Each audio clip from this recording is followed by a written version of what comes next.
dans l'émission Parole de femmes. Dernière journée avec nos invités, le couple Chipama. Merci encore à vous deux d'avoir été avec nous toute cette semaine, d'avoir partagé pas tout votre parcours, mais une partie de votre parcours et d'avoir partagé les leçons aussi que vous avez apprises.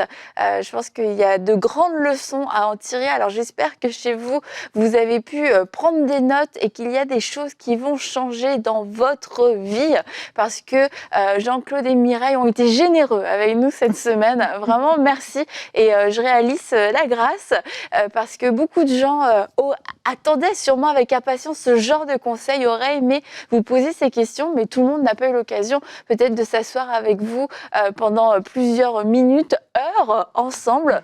Mais grâce à l'émission Parole de femmes, c'est possible. Vous vous êtes assis avec Mireille et Jean-Claude et vous avez j'ai pu leur poser les questions que je suis sûre bouillonnaient dans votre cœur et d'autres un peu moins, mais c'est pas grave.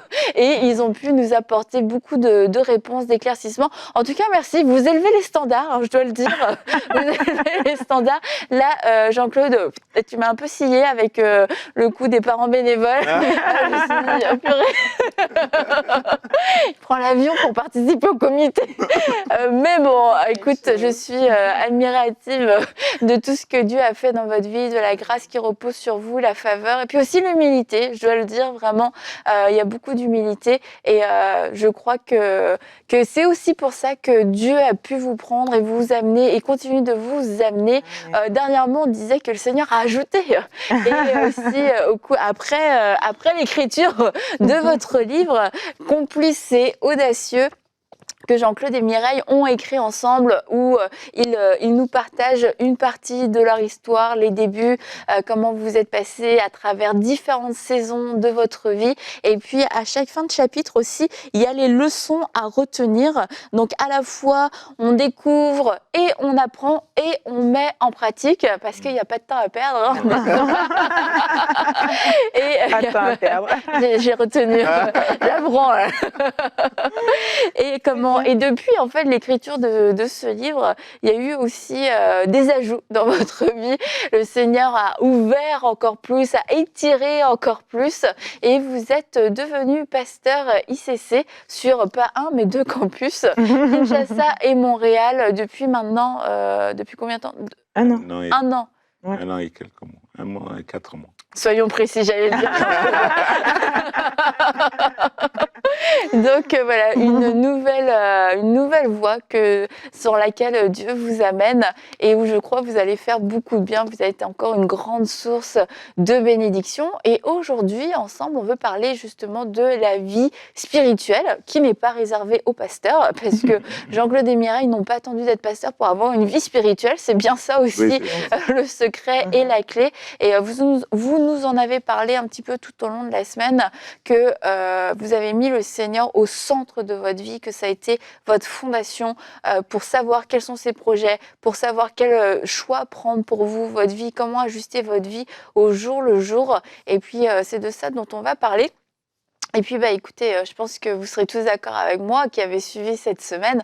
On a beaucoup parlé de discipline cette semaine et je suis sûre que la discipline a aussi été une clé pour pouvoir réussir dans votre vie spirituelle.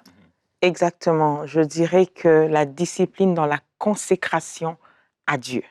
Ça, c'est le mot. Une consécration totale. La relation que nous avons avec le Seigneur, notre vie de prière. Mais c'est une vie où nous sommes assoiffés, affamés de la présence de Dieu. Et ça nous a conduit dès le départ de notre mariage, de notre union, et jusqu'aujourd'hui, dans tous les domaines de notre vie, nous avons eu à demander les directives, la direction du Seigneur. Qu'est-ce que nous allons faire? Nous l'avons dit pendant la semaine, et aujourd'hui, nous venons confirmer que vraiment notre relation avec le Seigneur doit être une consécration totale. On se donne à Dieu totalement. Et Jean-Claude pourra me compléter là-dessus tout le long de cette émission. Alors, je pense que c'est absolument fondamental. On n'a pas idée de combien nous vivons dans un monde des esprits. Et les méchants sont là pour nous dérouter, pour nous amener dans des situations difficiles. Il vaut mieux avoir Dieu et vivre une vie spirituelle épanouie que d'aller chercher des raccourcis. C'est très important. Pour y arriver, nous, dès le départ, dans le choix même du conjoint, dans le choix de est-ce que Mireille, oui, elle est belle, mais est-ce que le Seigneur... C'est une femme de prière.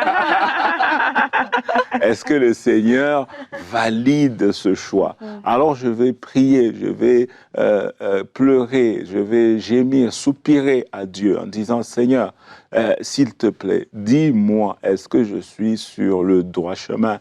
Est-ce que je suis sur le bon chemin? Je veux changer d'emploi. Seigneur, est-ce que tu es avec moi? Est-ce que la pensée même de changer d'emploi, c'est une pensée qui vient de toi?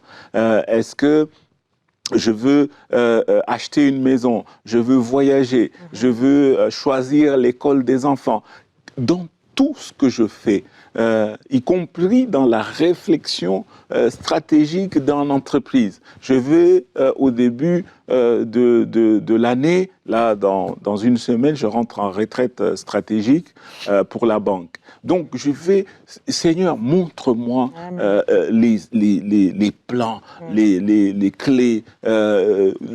Comment est-ce que je peux amener cette banque à croissance? Donc, dans tout ce que je fais, il n'y a pas des sujets spirituels et des sujets charnels. Notre vie doit dépendre entièrement du Saint-Esprit. Amen. Le Saint-Esprit est notre coach, notre conseiller au quotidien, même pour choisir les vêtements. Parce que le choix du vêtement peut conduire la vie à quelqu'un à Christ, ou ça peut éloigner quelqu'un. Donc, chaque chose que nous faisons, toute parole que nous prononçons, elle doit être inspirée. Amen. Elle doit venir de Dieu pour qu'elle ait de l'impact. Parce que le temps est très limité. Ouais. Le temps est très limité. Donc, pour ça, nous, on a mis en place, avec discipline, avec rigueur, une routine de prière. Chaque matin, nous avons notre temps de prière. Quand je suis en voyage, je suis en prière, elle est en prière. En retraite. Et, en retraite. En retraite, c'est ça le mot. C'est ça. Donc, j'entre en mode retraite. Donc, pendant la journée, ce qu'on fait, le temps de prière, le temps de méditation. Méditation, ça fait plusieurs années, aujourd'hui, consécutives, jour après jour. Nous devons méditer sur la parole de Dieu. Amen. Nous devons savoir quelle est la pensée de Dieu aujourd'hui sur ma vie. Et ça se fait d'ailleurs, on l'a vu au cours de ces années, que chaque jour, la parole qu'on a méditée, on a trouvé des situations qui concordaient. Qui concordaient. Donc, il n'y a pas de hasard. Dieu veut que nous puissions nous épanouir. Alors, dans ce cas-là, nous devons nous abreuver de sa volonté à travers sa parole. Donc, on a prière matinale avec méditation. Et pendant la journée, on va se saturer de présence de Dieu. Dès que j'ai une occasion, je vais mettre un chant d'adoration. Je vais prier en langue. Je vais, surtout quand on avait les masques, là, c'était très bien. Donc, on peut parler en langue, personne ne peut entendre. Prier en langue, etc. Pendant la journée. Donc, je suis dans une attitude je m'attends au Seigneur. Dans chaque fait, je monte dans un avion, je m'attends au Seigneur. Je suis en train de marcher. Souvent, on va marcher avec Mireille, une marche entre amoureux. On est là, on se balade, on fait... la dernière fois, on a fait combien 20 km. 20 km de marche. Mais pendant que nous marchions, qu'est-ce que Dieu veut que nous puissions, sur quoi Dieu veut que nous puissions réfléchir. Amen. Donc, je suis dans une attitude chaque fois d'attente au Seigneur. Je rentre dans un rendez-vous avec le client. Seigneur, que ton esprit me précède. Que ton esprit. Et là, les mots qui vont sortir vont être des mots justes, des mots calculés, pesés, et qui vont avoir de l'impact. Et donc, à la fin de la journée, on voit des résultats parce que, dans ces cas-là, l'Esprit du Seigneur nous accompagne. Chaque semaine, vendredi, on a la journée de jeûne et de prière. Tous les vendredis. Alors, systématiquement, vendredi, prière.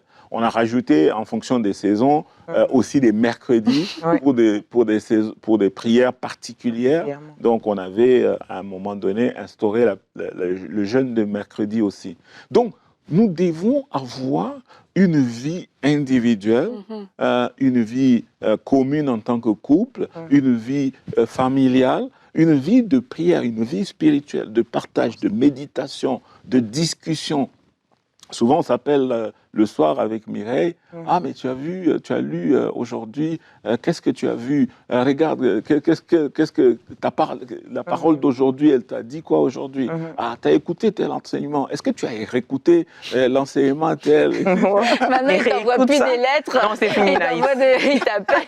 Mireille, est-ce que tu as écouté le message? Et puis, il me dit, réécoute. Et puis après, quand on s'appelle, vraiment, on va débriefer. On va débriefer, on va voir qu'est-ce qu'il Oui, c'est vrai. Wow, la prédication du dimanche, on va l'écouter. Mais dans la semaine, on va réécouter, deuxième fois, troisième fois. Parfois, je fais 3 fois, 4 fois un message. Et à chaque fois, il y a une révélation, une compréhension, une parole spécifique. Donc, on est certes des managers, des dirigeants professionnels, mais nous sommes des êtres spirituels avant tout. Donc, nous devons connecter avec notre source. Et dans le cas de notre vie, c'est le Saint-Esprit. Donc, le Seigneur nous donne un conseiller, un guide, un accompagnateur stratégique, très stratégique, parce que sur le plan du management, c'est un conseiller d'aide à la décision. Tu vois la différence? Oui. Je ne sais pas si tu vois la différence, parce que peut-être que tu as toujours vécu comme ça, mais tu sais, tu as conscience que sans le Seigneur, tu ne vivrais pas la même chose. Tu ne vivrais pas la même faveur, la même réussite. C'est clair. Et net. Malgré les diplômes, malgré l'expérience. D'ailleurs, ce n'est pas les diplômes. La preuve, c'est qu'on a été à l'école avec des gens, parfois plus intelligents que nous. Mais est-ce qu'ils ont accompli professionnellement ce que Dieu nous a permis de faire? Non. Donc, l'élément différenciateur, c'est le Saint-Esprit. C'est Dieu dans notre vie au quotidien. C'est ça qui nous permet de faire la différence. On ne peut pas espérer gérer. Moi, je dis souvent, j'ai 4 milliards de dollars de bilan à faire en 2022, cette année. J'ai 2 millions de clients à aller chercher cette année. Dites-moi, si ce n'est pas l'Esprit de Dieu qui va te donner la formule, qui va te donner la connexion, qui va te donner l'optimisation requise pour contrôler tes coûts. Parfois, les entreprises nous échappent. Ça nous échappe, on perd le contrôle. Mais avec Dieu, il nous permet d'aller plus loin, d'aller plus haut, avec assurance. Je suis un homme joyeux, non stressé, dirigeant non stressé. Je ne suis pas déprimé, je suis content, je suis heureux parce que par la grâce de Dieu, j'accomplis des prouesses professionnelles. Mais ça, c'est une onction spéciale qui vient de la part du Seigneur. Amen. La pauvre Mireille.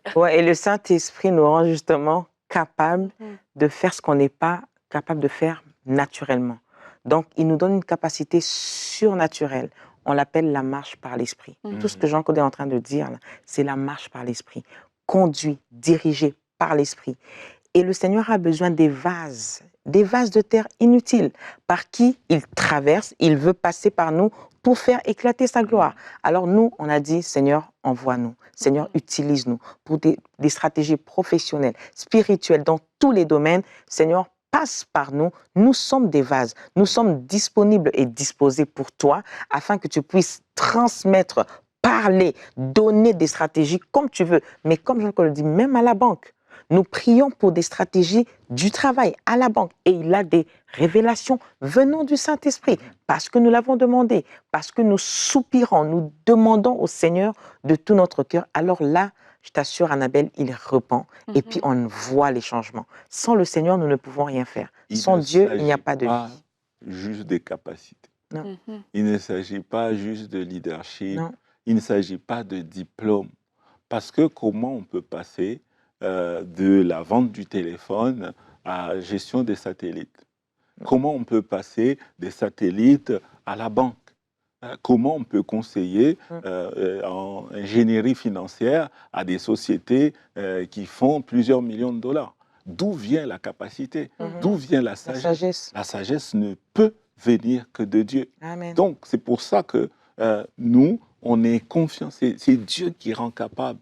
Il rend capable même de augmenter la créativité, Amen. de l'innovation, l'esprit d'innovation. C'est l'esprit de Dieu. Amen. Donc, si tu veux être innovant, créer des nouvelles choses, des nouveaux procédés dans ton organisation, des nouvelles idées dans tes entreprises, dans ton projet entrepreneurial, la vie spirituelle est primordiale. Une vie avec le Seigneur, une vie connectée, branchée, regard tourné vers le Saint-Esprit. Donc, c'est pour ça que nous pouvons parler avec assurance. Mais maintenant, pour arriver à ça, ça prend de la discipline. Je suis une bonne élève quand même.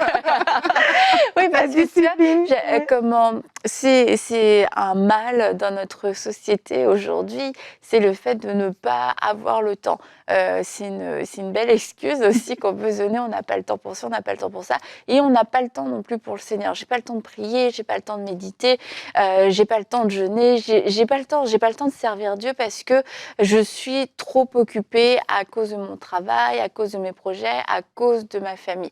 Mais le fait est, c'est que lorsque on vous voit, vous êtes des gens très occupés, vous avez beaucoup de responsabilités, même pas un seul endroit, c'est genre juste sur 2 continents différents pour faciliter les choses, parce que chez Chipama, on aime bien quand c'est facile.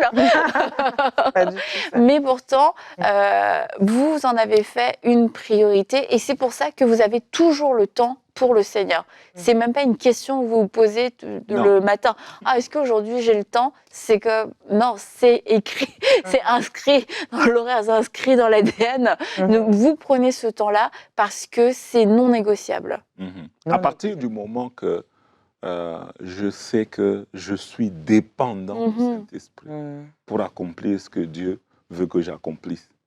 Alors, dans ce cas-là, je mets la prière, je mets la méditation comme priorité absolue.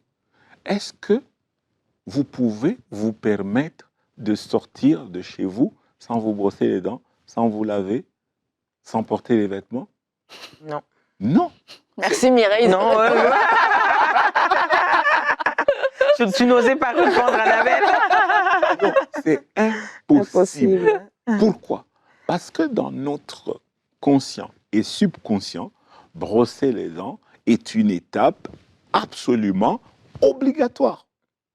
Donc, dans mon être, moi en tant qu'être spirituel, la prière du matin est une étape obligatoire.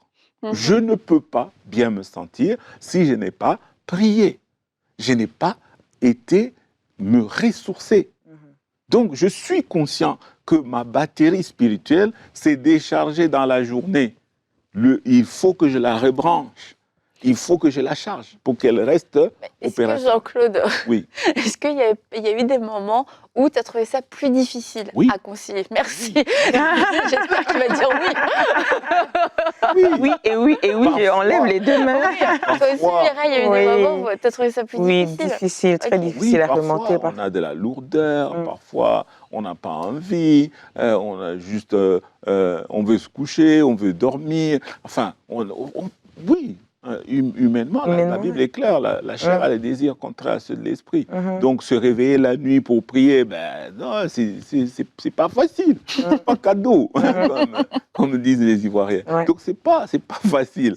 Donc, ça prend de la discipline. Ça prend, mais à partir du moment que je suis conscient des bénéfices, je suis dépendant, comme je roule une voiture électrique, le matin, le soir, j'oublie de la charger. Ben, qu'est-ce qui va arriver demain? Elle ne va pas rouler.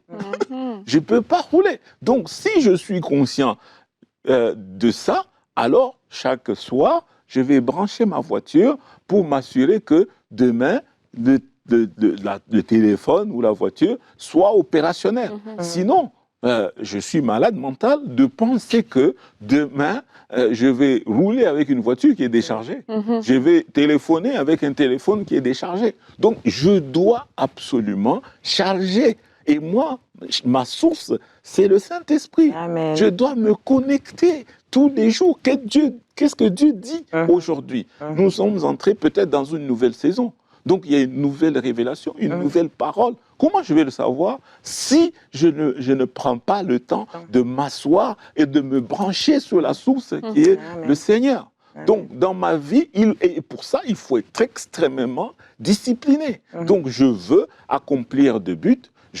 Si tu veux aller loin, tu veux accomplir des exploits sur cette terre, mais développe une discipline, une discipline sur les questions non négociables.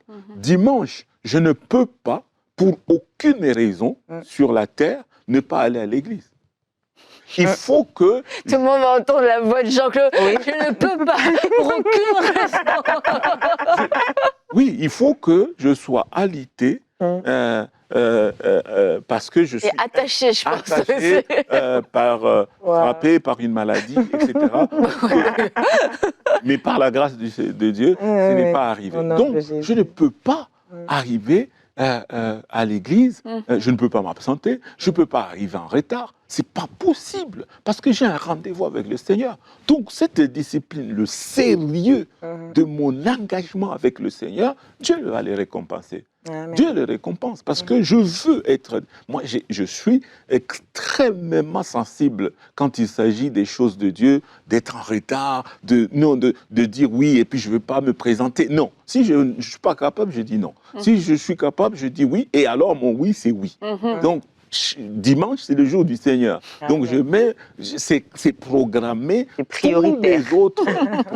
Au travail, si on me met à une réunion dimanche, je ne vais pas aller. Je vais leur dire, enlevez votre réunion parce que je ne serai pas là. Pourquoi? Parce que Dieu occupe une place de choix. Mais pour ça, la discipline, c'est ma responsabilité. Je vais chercher Dieu associé dans mes projets. Alors, il faut que je sois sérieux avec le Seigneur. Amen. Voilà. Bon, il y a certains qui vont se dire, Annabelle, oulala, Jean-Claude est dur, là, c'est... C'est toi qui le dis, mais ouais, c'est pas toi. Pour une fois que c'est moi qui le dis, et c'est vrai. Mais la discipline dont Jean-Claude parle, il faut le vouloir. C'est notre responsabilité. Alors, pour ceux qui disent peut-être, waouh, tout ce que Jean-Claude dit, moi, je ne le fais pas. Je ne suis pas discipliné dans la prière, dans la parole, dans la méditation de la parole, ou encore dimanche à l'église, c'est pas trop tard. Donc aujourd'hui, ce que Jean-Claude a dit, nous sommes des êtres spirituels. Des êtres spirituels mangent la parole spirituelle, de la nourriture solide spirituelle qui est la parole de Dieu. Alors dès lors que tu commences à méditer, à partir d'aujourd'hui, méditer la parole de Dieu, à prier et à mettre Dieu au centre de ta vie et à considérer que Dieu est ta priorité, un peu tout ce que Jean-Claude est en train de dire, voilà, le Seigneur revient dans ta vie. Il vient te visiter, il vient dans ta maison. Il te dit, ok ma fille, mon fils, je ne t'ai pas abandonné, allons-y, il te tient par la main. Donc que personne n'abandonne, que personne ne se dise, ah ben c'est trop tard, peut-être je n'aurai plus de discipline Annabelle, c'est fini, ma vie est... Non, ta vie n'est pas finie, il y a encore de l'espoir. Un être spirituel mange la parole, pareil qu'un être physique. Nous mangeons quand nous avons faim. Et là, on reprend les forces dans le corps. Et un être spirituel médite tous les jours la parole. D'ailleurs, à ce propos, si c'est difficile, il faut lever le drapeau jaune. Besoin d'aide. S'il vous plaît, j'ai besoin d'aide. Amen. nous sommes faillibles, nous avons des faiblesses. Et donc, si je me rends compte que je n'arrive pas à maintenir un rythme de prière soutenu, je vais aller chercher de l'aide. Venez voir votre pasteur, aller discuter avec un frère. J'ai un peu de mal ces temps-ci. Peut-être qu'une prière ensemble, à 2 ou à 3, va remobiliser, etc. Les prières corporatives, les prières organisées par l'Église, etc. Ça aide aussi à réchauffer notre vie spirituelle. C'est très important. C'est pour ça qu'on ne peut pas avoir une vie spirituelle isolée. On a besoin de la communauté spirituelle qui est devenue notre famille, parce que ça, c'est la volonté de Dieu. Et alors, en ce moment-là, la famille va nous soutenir dans des moments de faiblesse, dans des moments d'épreuve, dans des moments de maladie, dans des moments de tristesse, de perte d'un être cher, etc. C'est des moments où perte d'un emploi, on peut s'affaiblir. C'est normal si on s'affaiblit. Maintenant, il ne faut pas rester sur son sort et s'apitoyer. Il faut se lever, prendre conscience que, tiens, là, je suis en train de passer un temps difficile. Mon frère, ma soeur, j'ai besoin d'aide. J'ai besoin de secours. Est-ce que quelqu'un peut me porter? Donc, demander de l'aide, c'est pas un acte de faiblesse. Il ne faut pas être orgueilleux de dire ah oui, comment on va me juger, etc. Alors que non, même pasteur, on peut demander de l'aide. S'il vous plaît, aidez-moi, priez pour moi, parce que d'ailleurs, on en a besoin. On a besoin que les autres nous soutiennent. Donc, je pense que c'est cet équilibre-là de conscience sur c'est quoi ma situation, par quoi est-ce que je suis en train de travailler et de traverser pour aller chercher quelqu'un, un partenaire. À un moment donné, Mireille priait tous les soirs, tous les matins, avec un groupe de jeunes filles pendant quelques mois. Au bout de 6 mois, ces jeunes filles-là, elles ont pris l'envol. Elles ont pris l'envol. Elles sont capables maintenant de tenir des temps de prière seules. Donc, c'est très important. Amen, amen. Mireille, je te donne le mot de la fin. Merci beaucoup. L'avant-dernier mot de la fin. L'avant-dernier. Alors, ne te décourage pas si tu te sens affaibli dans ta vie de prière. Là, on a donné quelques clés, mais il y en a beaucoup. Ne te décourage surtout pas. Le Saint-Esprit est ton partenaire. Le Saint-Esprit est le consolateur. Il te prend par la main et il t'emmène dans une nouvelle saison. Alors, reste attaché, reste accroché. Sans le Saint-Esprit, tu ne peux rien faire. Eh bien, merci encore à vous deux. Merci. Et si vous voulez en savoir plus sur l'histoire de Jean-Claude et de Mireille, de Jean-Claude et de Mireille, vous avez leur livre Complices et audacieux disponible sur Amazon. Non seulement vous allez lire des histoires passionnantes, mais en plus aussi, je crois que le Saint-Esprit va vous communiquer une sagesse, va vous communiquer des instructions qui sont propres à votre vie pour pouvoir accomplir ce que lui a prévu d'avance pour vous. Alors encore un grand merci et puis à très bientôt. On attend le tome 2. À bientôt dans Paroles de Femmes.